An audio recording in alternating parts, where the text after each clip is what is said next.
Hello my dear students, good afternoon. Topic start करने से पहले डाउट्स आपके क्लियर कर दें। जिस बच्चे ने भी मुझसे पूछा उसको मैं क्लियर कर देना चाहता हूं। तो सबसे पहले अब टॉपिक स्टार्ट करने से पहले यहां पर हम आ जाते हैं। तो एक बच्चे ने पूछा था सर कि अल्फ़ाबेट एक कौन सा होता है। आपने बताया था सर, कहा था कि अल्फ़ाबेट एक ही होता है, तो वो एक कौन सा होता है, ये एक बच्चे ने पूछा। तो मैं आपको फिर दोबारा एक बार समझा देता हूँ। मैंने आपको ये बताया था कि ए से लेके जेड तक अल्फ़ाबेट की बात करें, और मैंने क्या कहा था, एक होता है। मैंने बोला था एक होता है। अब एक कैसे होता है इसको थोड़ा समझ लेना जरा ध्यान से। मैंने बोला था कि ए से लेके जेड तक 26 लेटर्स होते हैं, ठीक है। और 26 जो लेटर्स होते हैं उनको हम क्या बोलते हैं हिंदी में, अक्षर या वर्ण बोलते हैं। समझना ध्यान से। अब ये मैंने एक माला बनाई थी, मैं दोबारा बना दी है। ये मैंने लिख दिया अलग अलग मोती है, मान लो ये मोती क्या है, A B C D E F, ये क्या है, ये सब जेड तक, अप टू जेड तक क्या है, ये सभी अक्षर हैं, वर्ण हैं ये, ठीक है। ये वर्ण हो गए आपके। अब इनको ये जब ये अलग अलग हैं तो ये क्या कहला रहे हैं, लेटर्स, अक्षर या वर्ण कहला रहे हैं। जब इनको हम एक साथ लिख देते हैं तो ये इनको एक साथ जब हम लिख देते हैं मिलाकर, तो ये क्या कहलाती है, ये क्या बन जाती है, माला बन जाती है। जब मिला देंगे तो क्या बन गई, मोतियों की एक माला बन गई। तो अलग अलग है तो अक्षर हो गए, और एक साथ जब इनको लिख देते हैं, पूरे एक साथ इकट्ठा करके लिख देते हैं, तो उसको हम क्या बोल देते हैं, माला बन गई। अब ये इन दोनों को हम जोड़ देते हैं तो क्या बन जाता है, अक्षरमाला या वर्णमाला, अक्षरमाला या वर्णमाला। इसको हम इंग्लिश में अल्फ़ाबेट बोलते हैं। तो अब देखिए जरा ध्यान से, तो अल्फ़ाबेट कितने हो गए, अक्षरमाला या वर्णमाला। ये क्या है, इसका कॉम्बिनेशन, ये सब मिलकर तो क्या बना, एक ही तो हुआ। अब अपन इसको दूसरी तरीके से समझ लेते हैं। हिंदी में आ जाए जरा। हिंदी में आपको जब शुरू में पढ़ाया जाता है तो अक्षर या वर्ण पढ़ाए जाते हैं, छोटा बड़ा, छोटी बड़ी, का से लेके छत्रक यहाँ तक सब पढ़ाए जाते हैं आपको। तो ये सब अलग अलग तो क्या होते हैं, वर्ण होते हैं, अक्षर होते हैं। जब सब एक जगह आपको जब पूरा लिख दिया जाता है एक जगह, फिर आपसे पूछा जाता है तो क्या है, तो आप क्या कहते हैं, अक्षरमाला या वर्णमाला। इसी को हिंदी में तो अक्षरमाला वर्णमाला बोल देते हैं, इंग्लिश में आओगे तो क्या बोल देते हैं इसको, अल्फ़ाबेट। ऐसी संस्कृत में चलता है।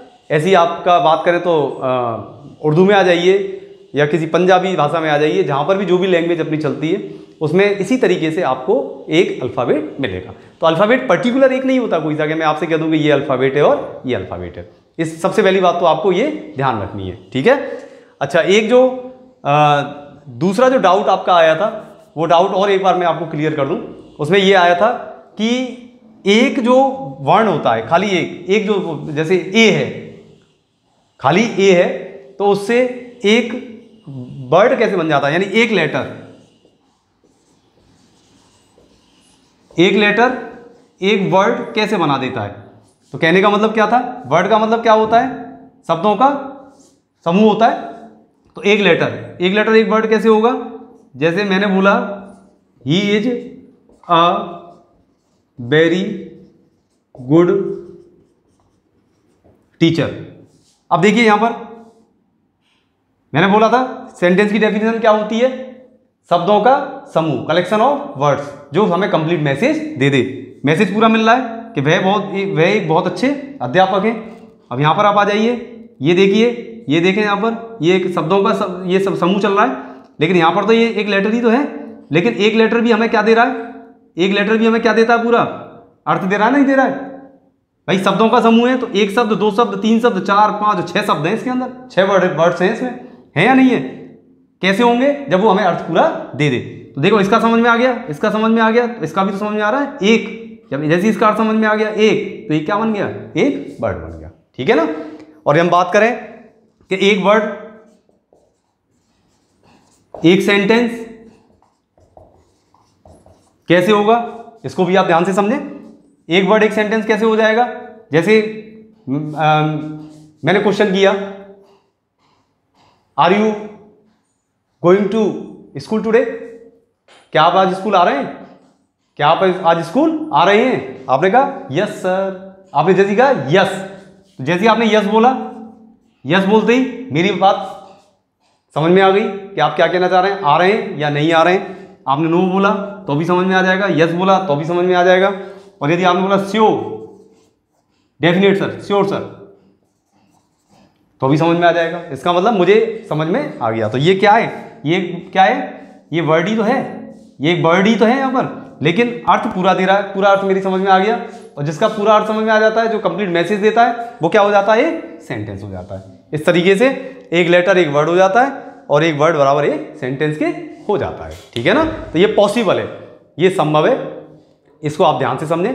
फिर भी आपके मन में कोई किसी तरीके का कोई डाउट हो तो आप मुझसे एक बार जरूर कमेंट बॉक्स में, जैसे आप भेज रहे हैं, मुझे बहुत अच्छा लग रहा है, और आप ज़्यादा से ज़्यादा पूछें, आपको रिप्लाई मिल जाएगा।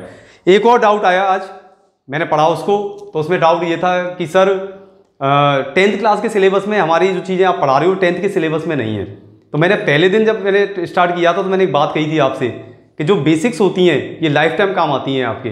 अब क्या होगा, कभी कभार क्या होता है कि मान लो पेपर आया आपके सामने 10th का, अब क्या स्टोरी आपने याद कर रखी है, पैराग्राफ आपने याद कर रखा है, बाई चांस वो पैराग्राफ नहीं आया आपके एग्जाम में, आप कैसे लिखोगे बताओ? अब लिखोगे तो गलत सलत लिखोगे, गलत लिखोगे तो नंबर कटेंगे, नंबर कटेंगे तो आप कहोगे सर नंबर पूरे नहीं आ रहे, नंबर हमारे कम रह गए, लिख के तो हम बहुत अच्छा आए थे। तो बहुत अच्छा कैसे लिखा जाता है, बहुत अच्छे में कमियां कहाँ रह जाती हैं, कहाँ हम गलतियां कर जाते हैं, जो हमें लिखना होता है वो हम लिख पा रहे हैं या नहीं लिख पा रहे हैं, उसके लिए ये टॉपिक मैंने आपको स्टार्ट कराया है। अब इससे क्या होगा, जब ये टॉपिक आपकी समझ में आ जाएगा तो आप कम से कम लिखते समय कोई गलती नहीं करोगे, पहला फायदा। दूसरी बात और सुनिए जरा ध्यान से, कि कभी कभार क्या होता है कि जैसे ही पेपर आपका आया तो हम क्या है, रटी रटाई चीज़ों को वहाँ पर लेके चलते हैं अपने साथ में, कि सर ने बताया ये है टेंस, और ये एक्टिव पैसिव, ये डायरेक्ट इनडायरेक्ट, ये है, ये सब आपको फ्रेम करके जाते हो दिमाग में, ये आ जाएगा तो ये कर देंगे, ये आ जाएगा तो ये कर देंगे। इससे क्या नुकसान होता है कि जरा सा भी हटके आ गया क्वेश्चन तो फिर आप कुछ भी नहीं सोच पाते उस जगह, और जब आप सोच नहीं पाओगे तो फिर आपको बहुत दिक्कत उस जगह हो जाती है। इस वजह से अब क्या है, ये क्या है, आपके 10th लेवल का ही मामला है ये सब। अब यहाँ से होते हुए धीरे धीरे चल के हम जैसे जैसे आगे बढ़ेंगे तो देखिए उसमें आपका टेंस भी शुरू हो जाएंगे, आपका क्लॉज भी शुरू हो जाएंगी, एक्टिव पैसिव भी शुरू हो जाएंगे, डायरेक्ट इनडायरेक्ट भी शुरू हो जाएंगे, आपकी पैराग्राफ राइटिंग ऐसी हो जाएगी कि मैं आपको केवल हिंदी लिखाऊंगा और तुरंत नीचे ट्रांसलेशन होता चला जाएगा फटाफट के, कैसे हमें क्या सोचना है, जो बेसिक हमारी थी वो कहाँ काम आ रही है। आज ही आपको पता चल जाएगा कि मैं इसको आपको क्यों करा रहा हूँ, आज ही पता चलेगा आपको, अभी बस थोड़ी देर में पता चलने वाला है आपको कि ये हमें क्यों पढ़ने हैं और कहाँ आज तक हमने गलती की ना पढ़ के। जिन बच्चों ने देखना, अभी जिन बच्चों ने ये चीज़ें नहीं पढ़ी हैं उनमें अंतर देखना और आप अपने आप में अंतर देखना, और यदि संभव हो सके तो आपके जो 7th और 8th क्लास में जो आपके भाई बहन पढ़ रहे हैं उनको जरूर इस वीडियो को जरूर दिखाना एक बार कि ये बेसिक्स होती हैं, ऐसे समझो, इसको यहाँ से स्टार्ट करो, क्योंकि अभी उनके पास टाइम है समझने के लिए और पढ़ने के लिए। ठीक है, बात समझ में आ गई? और कोई दिक्कत हो तो आप मुझसे पूछ सकते हैं। मेरा टारगेट ये होता है कि मेरे टॉपिक्स जब चलें आगे तो मेरे टॉपिक्स के साथ साथ आप अच्छी तरीके से एक तो लिखना सीख जाएं, और दूसरे साथ साथ अंदर से ये लगे सर हम थोड़ा सा बोल भी सकते हैं, अब हमें कॉन्फिडेंस आ रहा है कि सर हम बोल सकते हैं। बस ये मेरा प्राइम टारगेट होता है, उसी को लेके मैं हमेशा पढ़ाता हूँ, चाहे वो क्लास हो, चाहे मैं ऑनलाइन प्लेटफॉर्म हो, कुछ भी हो, ये मेरा फिक्स रहता है। मैंने पहले भी कह दिया था, कोई क्या कर रहा है मुझे इससे मतलब नहीं, मैं अपने हिसाब से पढ़ाता हूँ हमेशा। मुझे पता है आपसे ज़्यादा मैं जानता हूँ आपके बारे में कि आप में कहाँ कमी चल रही है और कैसे उसको मुझे दूर करना है। ठीक है, आप कमेंट बॉक्स में जाकर डालना है, मुझे बहुत अच्छा लग रहा है, आपको हर चीज़ का रिप्लाई टाइम टू टाइम मिलता रहेगा। अब मैं टॉपिक पे आ रहा हूँ अपने पर, ध्यान से समझना जरा। ठीक है, थोड़ा सा आपको हो सकता है कन्फ्यूजन हो, लेकिन कन्फ्यूजन नीचे दूर हो जाएगा, और यदि दिक्कत हो तो आप पूछ लेना मुझसे। देखिए मैंने आपको बता दिया था कि सेंटेंस की डेफिनेशन क्या होती है, दोबारा नहीं लिखा मैंने पहले बता दिया सेंटेंस की डेफिनेशन क्या होती है। कलेक्शन ऑफ वर्ड्स, शब्दों का समूह जो अपना कंप्लीट मैसेज दे दे, जो हमें पूरी जानकारी दे दे और जो हमें पूरा समझा सके। अब आप कहोगे कि सर यहाँ तो कलेक्शन ऑफ वर्ड नहीं है, अब मैं बार बार रिपीट नहीं करूँगा, फिर मैंने कह दिया ये हमें पूरा अर्थ दे रहा है, पूरा समझ में आ रहा है ना, इसलिए ये भी क्या है, ये भी एक सेंटेंस है। लेकिन प्रॉपरली हम बात करें और आपके एक्टिव पैसिव और डायरेक्ट इनडायरेक्ट के हिसाब से हम चलेंगे तो ज़रा थोड़ा सा इधर आना पड़ेगा। ये आपकी बेसिक नॉलेज को स्ट्रॉन्ग करने के लिए कि आपसे कोई पूछे तो आप उसका जवाब दे सकें। यहाँ पर आ जाइए आप ज़रा, ये आपके यहाँ से स्टार्ट कर रहा हूँ मैं, ये आपको मदद करेगा कि आपको एक्टिव पैसिव बनाते समय दिक्कत नहीं आए, डायरेक्ट इनडायरेक्ट बनाते समय दिक्कत नहीं आए। क्लॉज में जब मैं पहुँचूँ, one of the most important topic लगेगा आपको कि हाँ क्लॉज क्या होता है, कैसे होता है। इंट्रोडक्शन में अभी शुरू में ही दे दूंगा आपको, फिर डिस्कस करेंगे 10th के सिलेबस का जब आपका टॉपिक आएगा, जब ब्रीफ पूरा कंप्लीट उसको डिस्क्राइब करूंगा मैं पूरी तरीके से। यहाँ पर आप समझेंगे सबसे पहले टॉपिक मैंने डाल दिया ऊपर, काइंड्स ऑफ सेंटेंसेस, वाक्यों के प्रकार क्या कौन से होते हैं, तो हम अपने हिसाब से बताएंगे आपको कहाँ पर क्या लिख रहा है, कोई बताएगा आपको 4 होते हैं, कोई कहेगा 3 हो, मुझे नहीं पता। मैं आपको अकॉर्डिंग टू 10th सिलेबस में जो आपको आगे फेस करनी है चीज़ें, उसके अकॉर्डिंग मैं आपको बताऊंगा। तो सबसे पहले आप देखें जरा, स्टार्ट कर रहा हूं मैं। इंपॉर्टेंट फैक्ट क्या है इसके बारे में, ये आप समझेंगे। सबसे पहले इंपॉर्टेंट फैक्ट, महत्वपूर्ण तथ्य क्या है, उसको आप ध्यान से समझें। जब हम एक वाक्य को बनाते हैं, मैंने हिंदी में लिख दिया है, आप समझ गए होंगे। जब हम एक वाक्य फ्रेम करते हैं, वाक्य को हम बनाते हैं, तो नंबर 1, आइए जरा ध्यान से यहां पर, तो हमें क्या करना होता है। जब हम एक वाक्य बनाते हैं, वी नेम सम पर्सन और थिंग, तो उस वाक्य की शुरुआत हमें किसी पर्सन और थिंग से करनी पड़ती है। यानी कि वाक्य में हमें किसको मेंशन करना है, क्या बताना वाक्य में, हमें किसी व्यक्ति, यहां पर देखें अंडरलाइन कर रहा हूं, यहां पर किसी व्यक्ति या वस्तु का नाम आपको बताना पड़ेगा जब आप कोई वाक्य बनाएंगे तब।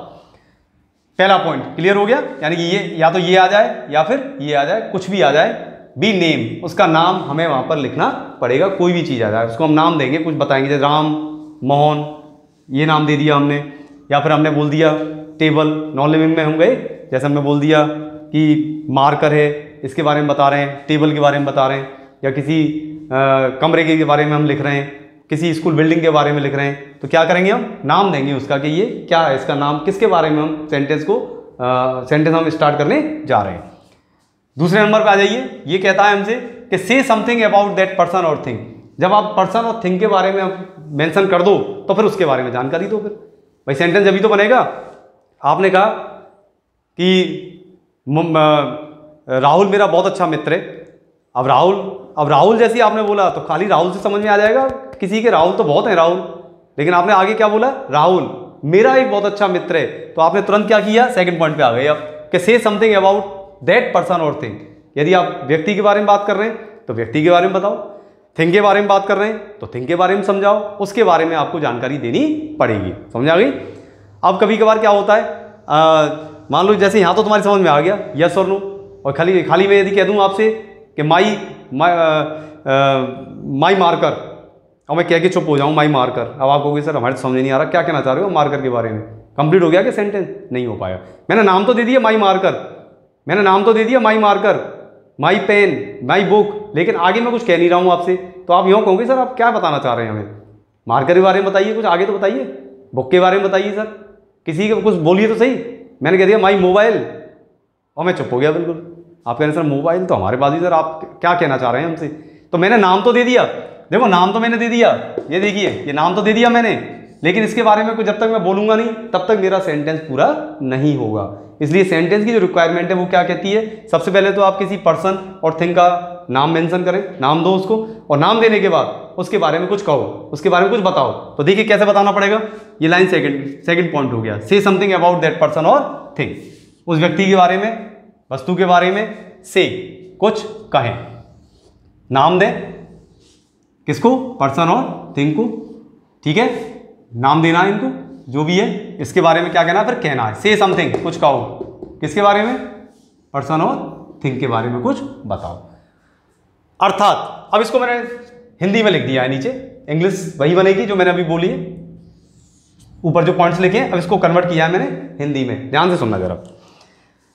अर्थात हमें एक सब्जेक्ट लेना पड़ेगा जिसके बारे में हम बात कर रहे हैं।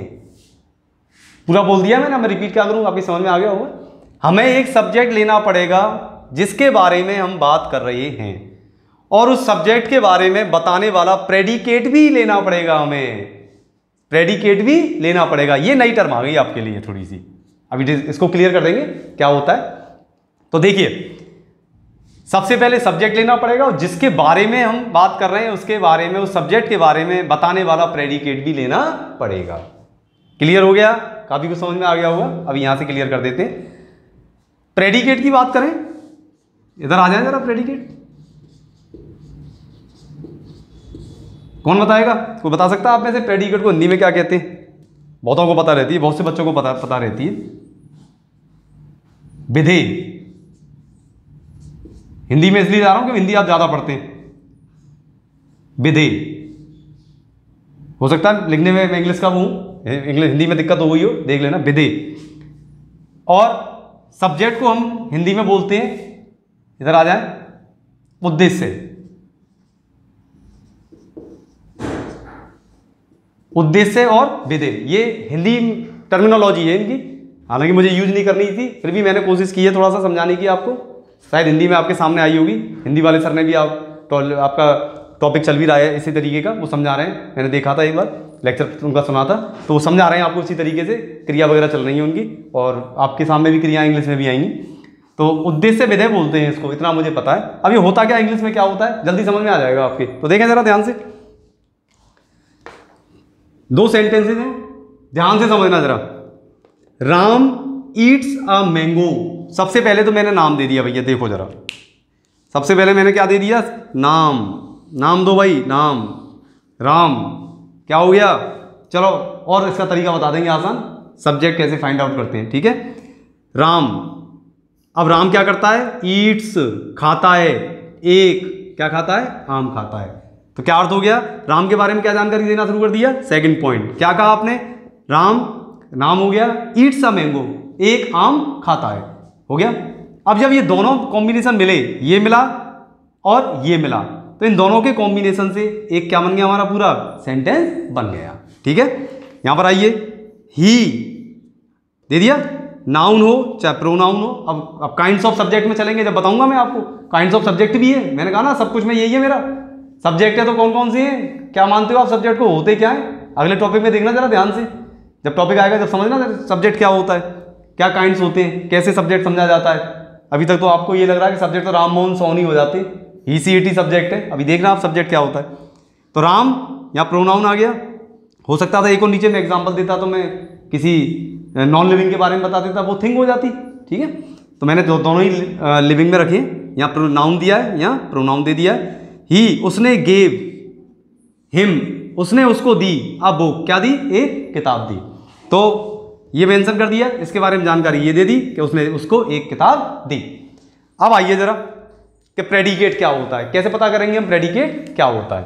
तो कभी भी आप ध्यान रखें कि किसी भी सेंटेंस में से, किसी भी सेंटेंस में, स्पेशली इन इंग्लिश की बात करें तो किसी भी कंप्लीट सेंटेंस में से यदि उसके सब्जेक्ट को अलग कर दिया जाए, उसके सब्जेक्ट को निकाल दिया जाए, ये सब्जेक्ट है यहाँ पर ये सब्जेक्ट है, यदि इसको निकाल दिया जाए और अलग कर दिया जाए तो रिमेनिंग जो पार्ट बचता है, जो रिमेनिंग हिस्सा बचता है, चाहे वो ये हो चाहे वो ये हो, तो रिमेनिंग जो हिस्सा होता है वो क्या कहलाता है, क्या कहलाता है, वो कहलाता है प्रेडिकेट। ये यहां प्रेडिकेट हो गया और ये यहां पर प्रेडिकेट हो गया। क्लियर हो गया, समझ में आ गई बात।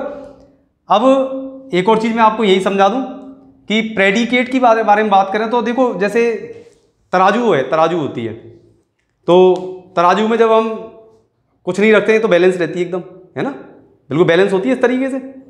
तो इंग्लिश का ये नियम कहता है कि जो प्रेडिकेट है उसका वेट ज़्यादा होना चाहिए, यानी एक तरफ यदि आप सब्जेक्ट को रख दें तराजू के, तो तराजू प्रेडिकेट की तरफ झुकनी चाहिए। बात समझ आ गई होगी। इसका मतलब क्या है कि सब्जेक्ट हमेशा प्रेडिकेट से क्या होता है, वेट में कम होता है, यानी सब्जेक्ट हमेशा एक होता है और प्रेडिकेट में कुछ ज़्यादा चीज़ें होती हैं। समझ आ गई कैसे, कि यहाँ पर जैसे ही मैंने लिया कि राम ईट्स अ मैंगो, तो देखो राम तो अकेला पड़ गया, यहाँ ही अकेला पड़ गया, यहाँ देखो वर्ब भी आ गई, यहाँ पर एक आर्टिकल भी आ गया, यहाँ पर ऑब्जेक्ट भी आ गया, मैंगो भी आ गया, यहाँ पर देखिए वर्ब आ गई, यहाँ दो ऑब्जेक्ट आ गए, ये बेचारा अकेला है बिल्कुल। तो एंड वेट एक नाम होता है, एंड वेट।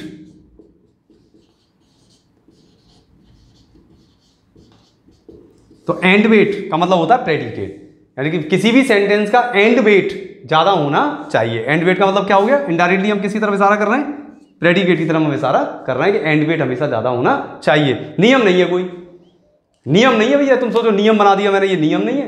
अब देखिए सेंटेंस ये गलत नहीं है, इसी पर यदि हम बात करें तो देखें जरा ध्यान से कि ये भी गलत नहीं है। देखो वर्ड्स फ्लाई, पंछी उड़ते हैं, कोई चैलेंज कर देगा गलत है, और गलत नहीं है तो ये सब्जेक्ट हो गया और ये प्रेडिकेट हो गया, दोनों बराबर हो गए, बराबर है, देख लो दोनों बराबर हैं, गलत नहीं है। लेकिन ये ज्यादा अच्छा होता कि हम कैसे लिख देते, words fly in the sky. अब जैसे ये ज़्यादा जाएगा तो एंड वेट बढ़ गया, यहाँ पर वजन बढ़ गया, तराजू नीचे आ गई। यानी प्रेडिकेट कौन सा हो गया, यहाँ से लेके यहाँ तक हो गया। ठीक है, तो ये सब्जेक्ट हो गया और दूसरा कौन सा हो गया, दूसरा प्रेडिकेट हो गया। तो ऐसा नहीं है, कुछ चीज़ें ऐसी होती हैं उसके बाद समझने की होती हैं। ऐसा नहीं है कोई इसको चैलेंज करे आपको कि वर्ड्स फ्लाई गलत है, पंछी उड़ते हैं, आप कहना चाह रहे हैं कहो बराबर बराबर है। लेकिन अच्छा क्या है इंग्लिश में क्या कह रखा है कि हाँ थोड़ा सा अच्छा लगता है कि एंड वेट सेंटेंस का ज़्यादा हो, एंड वेट का मतलब प्रेडिकेट वाला हिस्सा थोड़ा सा ज़्यादा हो। ठीक है, ये एक आपको क्लियर कर दिया मैंने। अब थोड़ा सा इसी में ही आज मैं समझा देता हूँ आपको, बाकी डिटेल में तो हम आगे चलेंगे कि किसी भी सेंटेंस में से कैसे पता करें कि क्या सब्जेक्ट है और क्या उसमें ऑब्जेक्ट आया हुआ है, कैसे पता करें। ये एक बहुत बड़ी समस्या है, क्योंकि जब हम एक्टिव पैसिव में चलेंगे तो आपको ये पता होना चाहिए, थोड़ा बहुत जानकारी होगी कि पैसिव केवल उन्हीं सेंटेंसेस का बनाया जाता है जिसमें ऑब्जेक्ट होता है। अब ऑब्जेक्ट हमें यदि आसानी से पता लग जाए तो हमारा पैसिव बहुत आसानी से बन जाएगा फिर। ठीक है, तो कैसे पता करते हैं उसके लिए आप देखें ज़रा ध्यान से। चलो एक सेंटेंस ले लेते हैं, दूसरा वाला, इसको मैं रिपीट कर रहा हूँ, देखो ज़रा। ही gave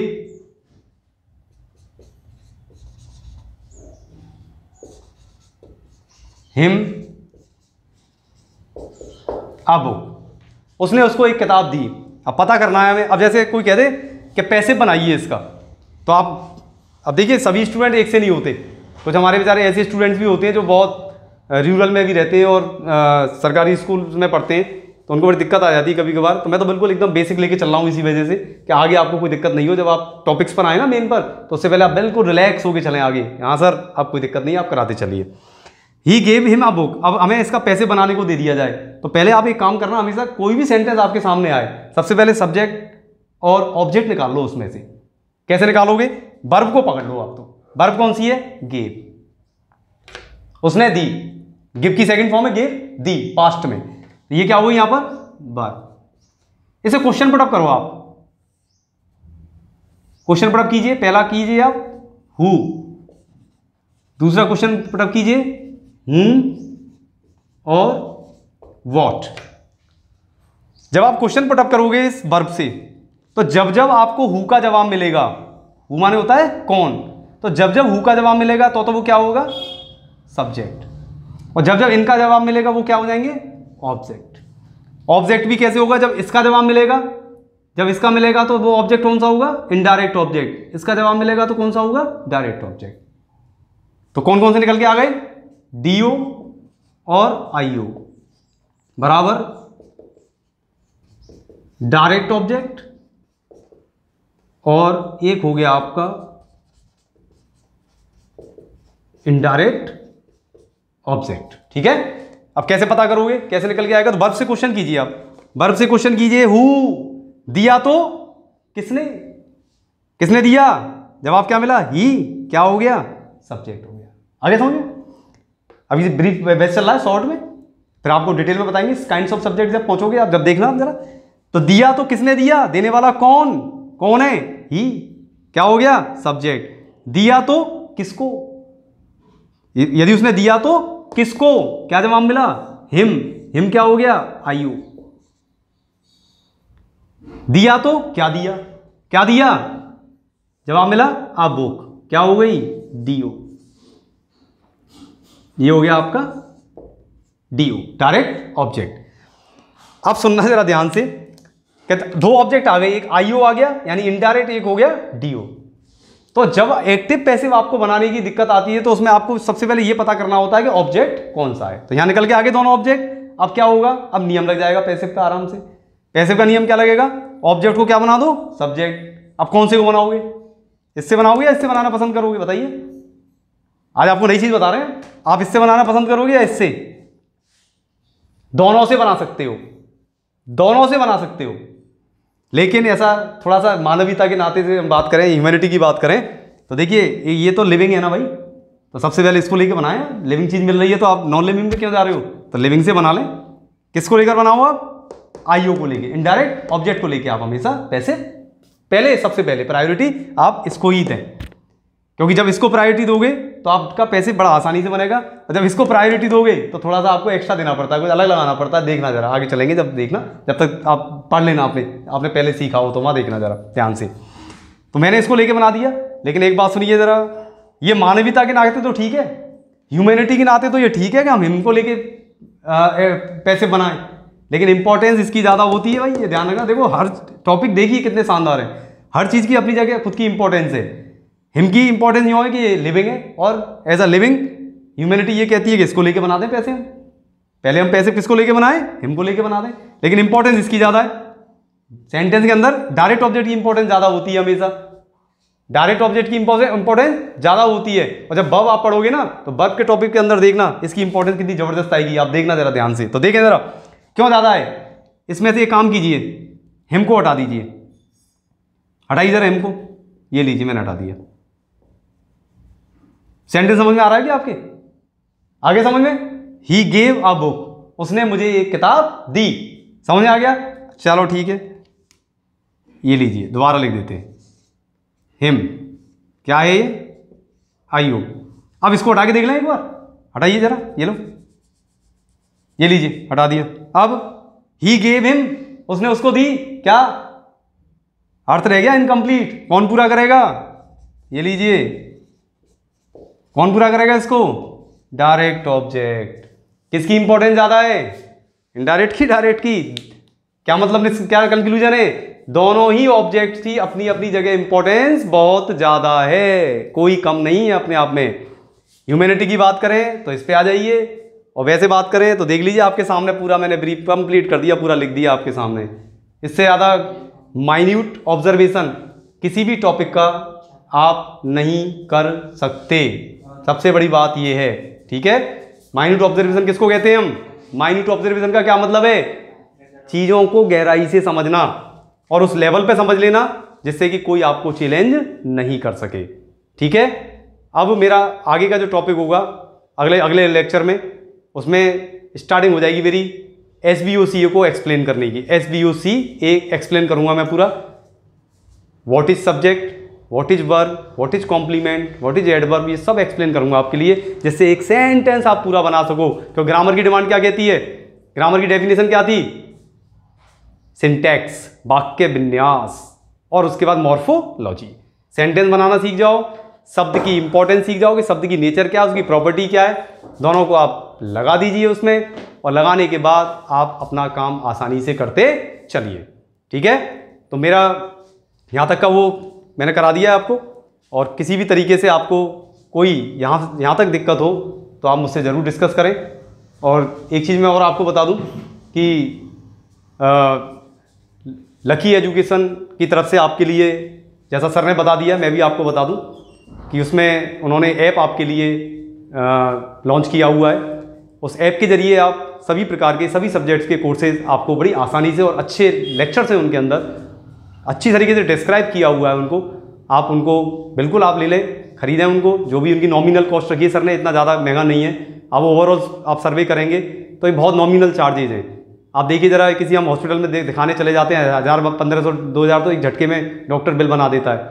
लेकिन जितनी हेल्थ हमारे लिए ज़रूरी है, उतनी ही ज़रूरी हमारे लिए हमारी एजुकेशन है।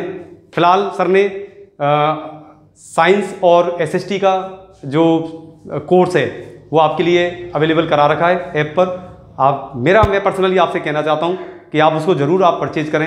एक अच्छी एजुकेशन के लिए बहुत ज़्यादा ज़रूरी है, जितनी ज़रूरी, देखिए मैंने ऐसे पेरेंट्स देखे हैं जो बच्चों को जब कोटा भेजते हैं पढ़ाने के लिए, अपने खेतों को गिरवी रख देते हैं उनको पढ़ाने के लिए। जब वही बच्चे जब IITians बन जाते हैं, आगे BTech करने के बाद जब वो IAS बन जाते हैं, तो वो 2 बीघा ज़मीन की बजाय 200 बीघा ज़मीन खरीद के अपने पेरेंट्स को दे देते हैं। तो जितनी एजुकेशन की ज़रूरत है, और एजुकेशन ही एकमात्र ऐसा टूल है हमारे लिए लाइफ में जो कभी बेकार नहीं जाता। जहाँ चाहोगे, जहाँ मार्कर लेके खड़े हो जाओगे, जहाँ बैठ जाओगे, वहीं आपके पास पैसा आना शुरू हो जाएगा। नॉलेज भी दोगे, इज्जत भी मिलेगी, और पैसा भी कमाओगे। इसलिए ज़्यादा ना सोचें, किसी के बहकावे में ना आए। और सबसे इम्पोर्टेंट बात क्या है, आप ये मत देखना कि क्या होने वाला है आगे, आप ये देखिए कि हमें क्या करना है। मन की बात हमेशा माने। ये नहीं होता, कभी कभार क्या होता है, अरे वो वहाँ ये चल रहा है, उस पर ये चल रहा है। यदि आपको अच्छा लग रहा है, यदि आपको वास्तव में लग रहा है कि हमें कुछ मिल रहा है, हमें नॉलेज मिल रही है, हमें कुछ एक्स्ट्रा मिल रहा है, तो बिल्कुल आप जो कोर्सेज अवेलेबल हैं फिलहाल आपके, और नॉमिनल रेट है आई थिंक 750, 700, 750 की रेंज में, कुछ भी नहीं है, कुछ भी नहीं है। एक नॉलेज के लिए बच्चे लाखों रुपए कोटा में जाके खर्च करते हैं, कितना पैसा खर्च हो जाता है उसमें तो मेरे हिसाब से कंपैरिजन किया ही नहीं जा सकता।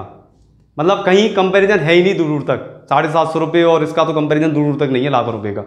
तो ठीक है, मैंने आपको बता दिया और टाइम टू टाइम मैं आपको ऐसे ही गाइड करता रहूँगा। अपनी सोच को पॉजिटिव रखें, सेहत को बहुत अच्छा बना के चलें अपनी। बहुत कोविड-19 का टाइम चल रहा है, रिस्क बहुत है। घर पर बैठकर जितना पढ़ सकें उतना आप पढ़ें। जो भी आपको पूछना है वो टाइम टू टाइम आप पूछते रहें। हर तरीके की क्वेरीज़ के लिए हमारे पास हम आपको पूरी कोशिश करेंगे। मैं ये तो नहीं कहता कि मैं बहुत बड़ा कोई वो हूँ, सब में मैं भी ह्यूमन बीइंग हूँ आपकी तरह, लेकिन हाँ जितनी मेरे अंदर नॉलेज है मैं 100% आपको देने की कोशिश करूँगा। और आगे भी इन फर्दर देखें आप, भले चाहे क्लास 11th हो चाहे 12th हो, CBSE हो, RBSE हो, कंपटीशन हो, हर लाइन में परफेक्शन के साथ आपको चीज़ें मिलेंगी। जितना भी पढ़ाऊंगा वो परफेक्शन के साथ मिलेगा मेरा, सीधी सी बात है। मेरा किसी से कोई कंपटीशन नहीं है, कोई कंपैरिजन नहीं करता मैं किसी से, ये आप ध्यान रखें, ठीक है। ध्यान रखें आप अपना, अपनी सेहत का ध्यान रखें, पेरेंट्स का ध्यान रखें, घर पर रहें, सुरक्षित रहें और जो भी सावधानियां हैं वो ज़रूर आप बरतें। Thank you very much, thanks a lot.